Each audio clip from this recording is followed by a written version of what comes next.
Excuse me. Hi Akshita, good morning. Very good morning Chanti. రాగానే మన వాళ్ళని అడిగాను, చంటి కనపడలేదు రాలేదా అని. అంటే ఇప్పుడే వచ్చాను. అయినా నా కోసం ఎందుకు అడిగావు?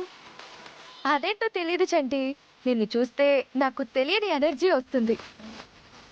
నీతో మాట్లాడుతూ ఉంటే చాలా హ్యాపీగా ఉంటుంది.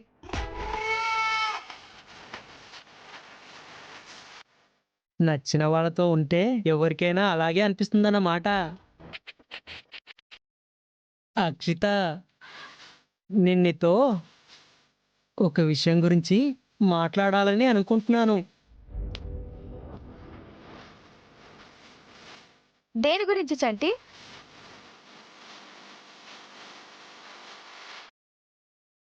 నా దగ్గర ఎందుకు మొహమాట పడతావు? నేనెప్పుడూ నీ పార్టీనే. ఏంటో చెప్పు చంటి.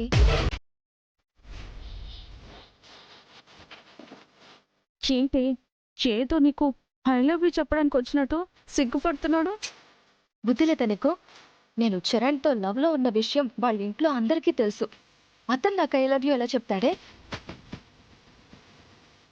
చంటి ఏంటో చెప్పు. మీ ఇద్దరు కొంచెం పక్కకు వెళ్ళరా? మీరు పక్కకి వెళ్ళండి. పాపం తను ఇబ్బంది పడుతున్నాడు కదా. పదవే. హా, ఇప్పుడు చెప్పు. ఏం భయం లేదు, చెప్పు. ముందు నా గురించి చెప్తాను అక్షిత. ఎందుకంటే ఇలాంటి విషయాలు ఎంత ఓపెన్గా ఉంటే అంత మంచిదన్నమాట. ఉమ్,